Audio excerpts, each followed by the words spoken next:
Okay, നമ്മൾ discuss ചെയ്യാൻ പോകുന്നത് chapter 3 of micro economics production and cost. Chapter 3 production and cost.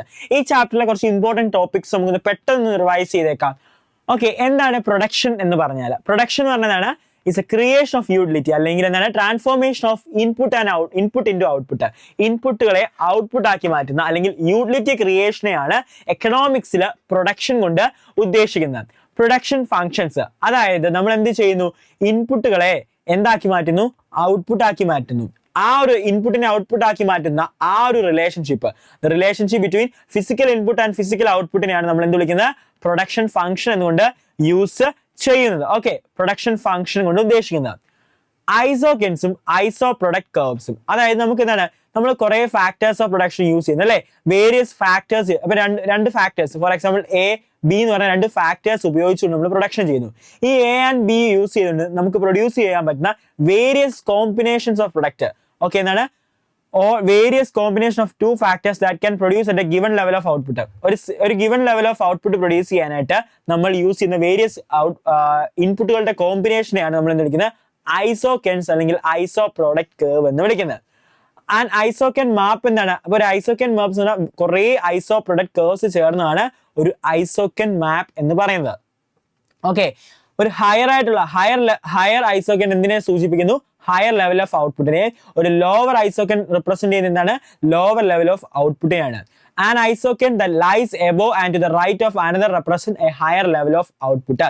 Okay, ഇപ്പൊ രണ്ട് ഐസോകെൻ കർവ്സ് ആണ്. Isoquant curves 1, isoquant 2. ഈ 2 ആയിരിക്കും ഏറ്റവും ഹയർ ആയിട്ടുള്ളത്. ഓക്കെ, എന്താണ് ടോട്ടൽ പ്രൊഡക്റ്റ് എന്ന് പറഞ്ഞാൽ? ടോട്ടൽ പ്രൊഡക്റ്റ് എന്ന് പറഞ്ഞാൽ എന്താണ്, നമ്മൾ എന്ത് ചെയ്യുന്നു, ഇൻപുട്ട് യൂസ് ചെയ്ത് ഔട്ട്പുട്ട് പ്രൊഡ്യൂസ് ചെയ്യുന്നു. The total product is the total number of commodity produce during A given period of given number of factors of production. നമുക്ക് തന്നിട്ടുള്ള ഫാക്ടേഴ്സ് ഓഫ് പ്രൊഡക്ഷൻ യൂസ് ചെയ്തുകൊണ്ട് നമ്മൾ പ്രൊഡ്യൂസ് ചെയ്ത ടോട്ടൽ നമ്പർ ഓഫ് കമ്മോഡിറ്റീസിനെയാണ് total product എന്ന് വിളിക്കുന്നത്. നമ്മുടെ factors of production use ചെയ്തുകൊണ്ട് നമ്മൾ പ്രൊഡ്യൂസ് ചെയ്ത total number of commodity, total number of ഔട്ട്പുട്ടിനെയാണ് ടോട്ടൽ പ്രൊഡക്റ്റ് എന്ന് വിളിക്കുന്നത്. എന്താണ് average product? Average product of a factor is a total product divided by number of unit of factors. അതായത് total പ്രൊഡക്റ്റിനെ number of units of factors of production കൊണ്ട് divide ചെയ്യുമ്പോൾ കിട്ടുന്നതാണ് average product. Marginal product എന്ന് പറഞ്ഞാലോ, extra unit of variable factor. അതായത് extra input use ചെയ്തപ്പോൾ കിട്ടിയ എക്സ്ട്രാ ഔട്ട്പുട്ട്, എക്സ്ട്രാ ഔട്ട്പുട്ട് ആണ്. ഒരു അഡീഷണൽ യൂണിറ്റ് ഓഫ് ഇൻപുട്ട് ചേർത്തപ്പോൾ കിട്ടിയ അഡീഷണൽ യൂണിറ്റ് ഓഫ് ഔട്ട്പുട്ടിനെയാണ് മാർജിനൽ യൂണിറ്റ് എന്ന് വിളിക്കുന്നത്, അല്ലെങ്കിൽ മാർജിനൽ പ്രോഡക്റ്റ് എന്ന് വിളിക്കുന്നത്. Marginal product is the change in total product resulting from the use of one more or one less unit of variable factor, or is the addition made to the total product by addition of one or more unit of variable factor. അതായത് നമ്മുടെ factors of productions നേരത്തെ 4 factors of production use ചെയ്ത് എന്താണ് 10 product ഉണ്ടാക്കി. ഇപ്പോൾ ഒരു 5ാമത് ഒരാളുടെ ചേർത്ത് 16 ഉണ്ടായി. അപ്പോൾ എന്താണ്, ഒരെണ്ണം എക്സ്ട്രാ ചേർത്തപ്പം 6 യൂണിറ്റ് എക്സ്ട്രാ പ്രൊഡ്യൂസ് ചെയ്യാൻ പറ്റി. ആ എക്സ്ട്രാ പ്രൊഡ്യൂസ് ചെയ്യുന്നതിനാണ് മാർജിനൽ പ്രൊഡക്റ്റ് എന്നുകൊണ്ട് ഉദ്ദേശിക്കുന്നത്. എന്താണ് വെരി ഷോർട്ട് പീരീഡ് എന്ന് പറഞ്ഞാൽ? വെരി ഷോർട്ട് പീരീഡ് എന്ന് പറഞ്ഞു കഴിഞ്ഞാൽ നമുക്ക് എന്താണ്, ഡിമാൻഡ് ചേഞ്ച്, നമുക്ക് പെട്ടെന്ന് നമ്മുടെ പ്രൊഡക്റ്റിന്റെ ഡിമാൻഡ് പെട്ടെന്ന് ചേഞ്ച് ആയി, അതനുസരിച്ച് നമുക്ക് പ്രൊഡക്ഷനിൽ ചേഞ്ച് ഒന്നും വരുത്താൻ പറ്റിയില്ലെങ്കിൽ അതിനെയാണ് വെരി ഷോർട്ട് പീരീഡ് എന്ന് വിളിക്കുന്നത്. ഷോർട്ട് പീരീഡ് എന്ന് പറഞ്ഞു കഴിഞ്ഞാൽ അതായത് as the period during which output can be adjusted by changing the quantity of variable factors, not fixed factors. നമുക്ക് എന്താണ്, ഫാക്ടേഴ്സ് ഓഫ് പ്രൊഡക്ഷൻസ് വേരിയബിളും ഉണ്ട് ഫിക്സഡും ഉണ്ട് അല്ലേ, ഫിക്സഡും ഉണ്ട്. അപ്പൊ നമ്മുടെ പ്രൊഡക്റ്റിന്റെ ഡിമാൻഡ് മാറിയപ്പം അതനുസരിച്ച് നമുക്ക് ഔട്ട്പുട്ടിൽ ചേഞ്ച് വരാൻ പറ്റത്തില്ലെങ്കിൽ അത് വെരി ഷോർട്ട് പീരീഡ്. പ്രൊഡക്റ്റിന്റെ ഡിമാൻഡ് കൂടി. അപ്പൊ നമ്മുടെ പ്രൊഡക്ഷൻ കൂട്ടണമെങ്കിൽ എന്തിന് ചേഞ്ച് വരുത്താം, വേരിയബിൾ ഫാക്ടേഴ്സിന് ചേഞ്ച് വരുത്താം. ഫിക്സഡ് ഫാക്ടേഴ്സിന് യാതൊരു ചേഞ്ചും വരുത്താൻ പറ്റില്ല. വേരിയബിൾ ഫാക്ടേഴ്സിന് ചേഞ്ച് വരുത്തി നമുക്ക് ആ ഡിമാൻഡിനെ മീറ്റ് ചെയ്യാൻ പറ്റുന്നുണ്ടെങ്കിൽ അതിനെ ഷോർട്ട് പീരീഡ് എന്ന് വിളിക്കുന്നു. ലോങ് പീരീഡ് എന്ന് പറഞ്ഞു കഴിഞ്ഞാൽ നമുക്ക് വേരിയബിൾ ഫാക്ടേഴ്സിനും ഫിക്സഡ് ഫാക്ടേഴ്സിനും ചേഞ്ച് വരുത്തി നമ്മുടെ ചേഞ്ച് ഇൻ ഡിമാൻഡിനെ മീറ്റ് ചെയ്യാൻ പറ്റുന്നതാണ് ലോങ് പീരീഡ് കൊണ്ട് ഉദ്ദേശിക്കുന്നത്.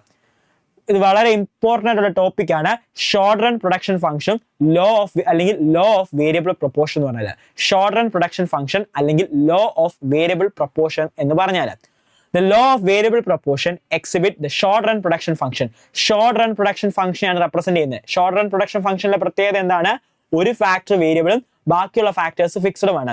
ഒരു ഫാക്ടർ വേരിയബിളും ബാക്കിയുള്ള ഫാക്ടേഴ്സ് ഫിക്സഡ് ആയിട്ടുള്ള ടൈപ്പ് ഓഫ് പ്രൊഡക്ഷൻ ഫംഗ്ഷൻ ആണ് ഷോർട്ട് റൺ പ്രൊഡക്ഷൻ ഫംഗ്ഷൻ എന്ന് വിളിച്ചു കഴിഞ്ഞാൽ. അവിടെ വരുന്ന ലോ ആണ് ലോ ഓഫ് വേരിയബിൾ പ്രൊപ്പോർഷൻ എന്നുകൊണ്ട് ഉദ്ദേശിക്കുന്നത്. ഓക്കെ, അപ്പൊ എന്താണ് നമ്മുടെ വേരിയബിൾ ഫാക്ടർ, ഒരു ഫാക്ടർ വേരിയബിളും ബാക്കിയുള്ള ഫാക്ടേഴ്സ് ഫിക്സഡ് ആയിട്ടിരിക്കും.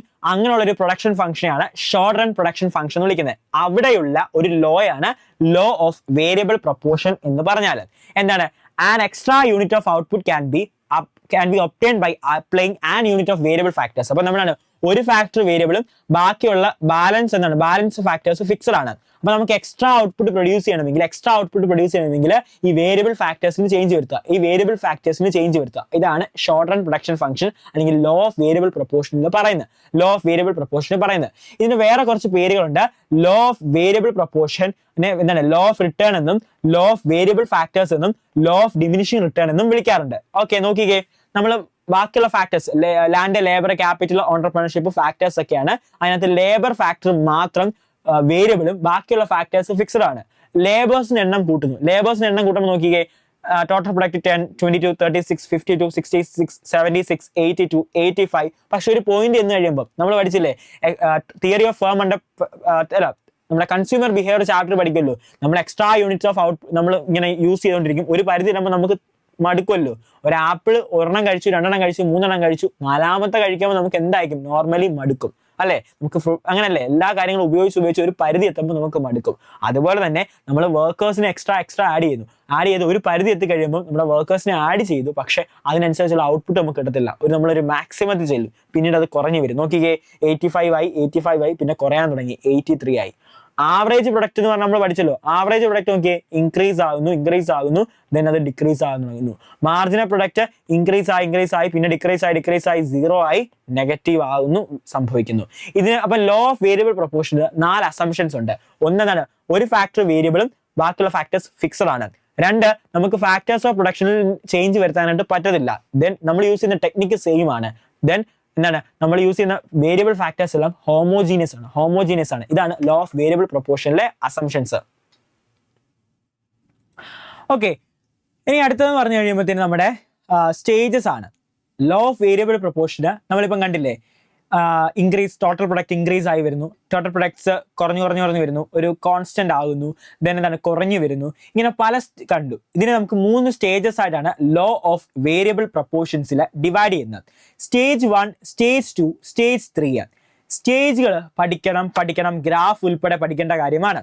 സ്റ്റേജ് 1 എന്ന് പറഞ്ഞു കഴിഞ്ഞാൽ അവിടെ സംഭവിക്കുന്നത് ടോട്ടൽ പ്രൊഡക്റ്റ് ഇൻക്രീസ് ആവുകയാണ് at an increasing rate. Total product increase ആകുന്നു അറ്റ് ആൻ ഇൻക്രീസിംഗ് റേറ്റിലാണ് ടോട്ടൽ പ്രൊഡക്റ്റ് ഇൻക്രീസ് ആകുന്നത്. ശ്രദ്ധിക്കേണ്ട കാര്യമാണ്. Increasing at an increasing rate. Average പ്രൊഡക്റ്റും ഇൻക്രീസ് ആകുന്നു, മാർജിനൽ പ്രൊഡക്റ്റ് ഇൻക്രീസ് ആകുന്നു. പക്ഷെ ഒരു പോയിന്റ് ചെന്ന് കഴിയുമ്പോൾ, ഇൻഫ്ലേഷൻ പോയിന്റ് ചെന്ന് കഴിയുമ്പോഴത്തേന് എന്ത് ചെയ്യുന്നു, അത് ഡിക്ലൈൻ ആകുന്നു. മാർജിനൽ പ്രൊഡക്റ്റ് ഇൻക്രീസ് ആകുന്നു, പിന്നീട് അത് ഡിക്ലൈൻ ആകുന്നു. ആവറേജ് പ്രൊഡക്റ്റ് ഇൻക്രീസ് ആകുന്നു, ടോട്ടൽ പ്രൊഡക്റ്റ് ഇൻക്രീസിംഗ് ആയിട്ട് ഇൻക്രീസിംഗ് റേറ്റ് ആണ് സംഭവിക്കുന്നത്. ആവറേജ് പ്രൊഡക്റ്റ് എന്താണ്, continue to rise until the marginal product is greater than the average product. Marginal product average പ്രൊഡക്റ്റിനേക്കാളും കൂടുതലായി നിൽക്കുന്നിടം വരെ എന്ത് സംഭവിക്കുന്നു, ആവറേജ് പ്രൊഡക്റ്റ് ഇൻക്രീസ് ആകുന്നു. മാർജിനൽ പ്രൊഡക്റ്റും ആവറേജ് പ്രൊഡക്റ്റും ഈക്വൽ ആകുമ്പോൾ എന്ത് സംഭവിക്കുന്നു, ഫസ്റ്റ് സ്റ്റേജ് തീരുന്നു. ആവറേജ് പ്രൊഡക്റ്റ് ഇൻക്രീസ് ആകും, unit of variable factor increase ആകുന്നതിനൊപ്പം ആവറേജ് പ്രൊഡക്റ്റും ഇൻക്രീസ് ആകുന്നത് മൂലം ഈ ഒരു സ്റ്റേജിനെ ഇൻക്രീസിംഗ് റിട്ടേൺ എന്ന് വിളിക്കുന്നു. സ്റ്റേജ് 2 എന്താ സംഭവിക്കുന്നത്, ടോട്ടൽ പ്രൊഡക്റ്റ് ഇൻക്രീസ് ആയിക്കൊണ്ട് തന്നെ ഇരിക്കുകയാണ്, but at an diminishing rate. Total product is increasing but at A diminishing rating ആണ്. ടോട്ടൽ പ്രൊഡക്റ്റ് എന്ത് സംഭവിക്കുന്നു, മാർജിനൽ പ്രൊഡക്റ്റ് ഈ ഒരു സ്റ്റേജിൽ വെച്ച് ടോട്ടൽ പ്രൊഡക്റ്റ് മാക്സിമത്തിൽ എത്തുകയും ആ മാക്സിമത്തിൽ എത്തുമ്പോൾ മാർജിനൽ പ്രൊഡക്റ്റ് 0 ആയി മാറുന്നു. ടോട്ടൽ പ്രൊഡക്റ്റ് മാക്സിമത്തിൽ എത്തുകയും അപ്പോൾ മാർജിനൽ പ്രൊഡക്റ്റ് 0 ആയി മാറുകയും ചെയ്യുന്നു. ഓക്കെ, ആവറേജ് പ്രൊഡക്റ്റ് എന്താകുന്നു, ഡിമിനിഷിംഗ് ആവുകയാണ് സംഭവിക്കുന്നത്.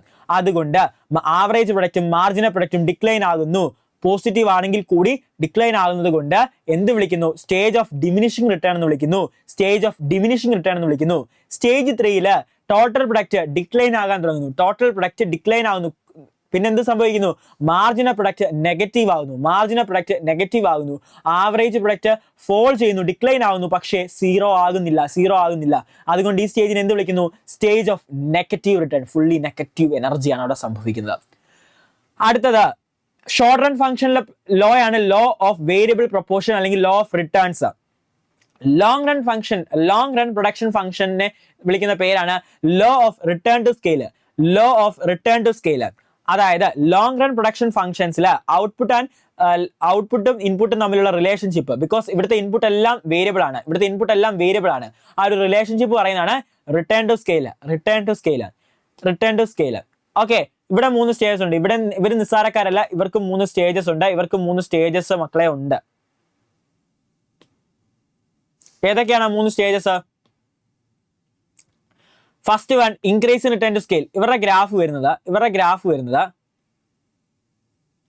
ഈ ഒരു formula IRS CRS DRS. Factors എല്ലാം വേരിയബിൾ ആണ്. അതായത് increase in return to scale അല്ലെങ്കിൽ ഫസ്റ്റ് ഫാക്ടർ കൊണ്ട് ഉദ്ദേശിക്കുന്നത് വെച്ച് കഴിഞ്ഞാൽ നമ്മൾ 10% ഇൻപുട്ട് ഇടുമ്പോൾ 10ൽ കൂടുതൽ ഔട്ട്പുട്ട് കിട്ടുന്നു, മോർ ദാൻ 10% ഔട്ട്പുട്ട് നമുക്ക് കിട്ടുന്നു. നമ്മൾ 10% ഇൻപുട്ട് ഇടുമ്പോൾ മോർ ദാൻ 10% ഔട്ട്പുട്ട് കിട്ടുന്നു.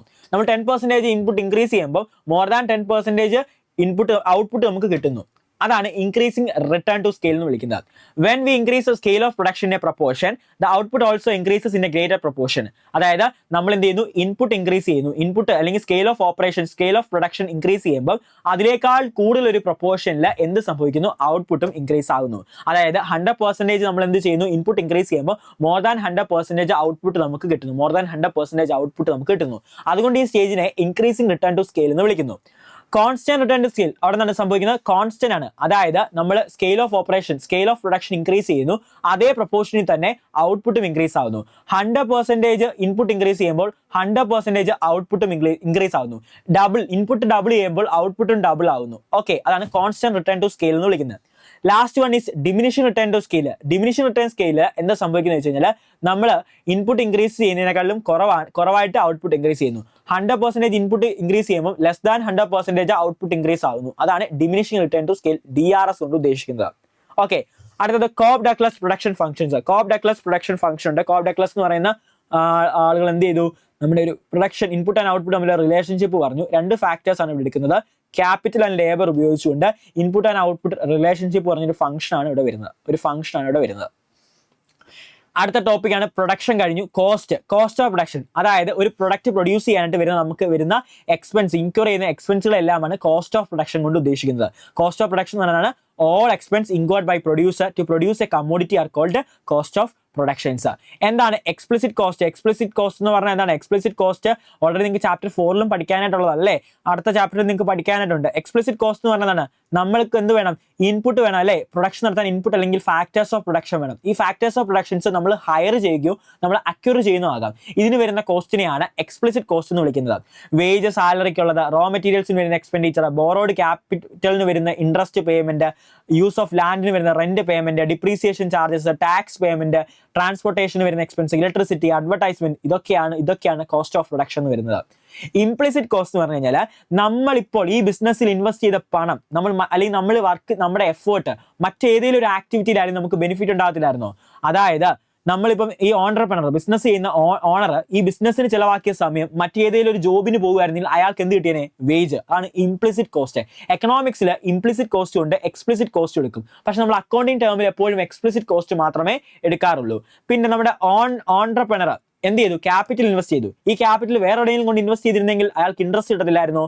പിന്നെ നമ്മുടെ ഓൺട്രപ്രണർ ഈ ലാൻഡ് മറ്റെന്തെങ്കിലും ആവശ്യത്തിന് കൊടുത്തിരുന്നെങ്കിൽ അതിന് റെന്റ് കിട്ടത്തില്ലായിരുന്നോ? പിന്നെ ഓൺട്രപ്രണർ നോർമൽ കിട്ടുന്ന പ്രോഫിറ്റ്, ഇതെല്ലാം കൂടെ ചേർത്താണ് നമ്മൾ എന്ത് വിളിക്കുന്നത്?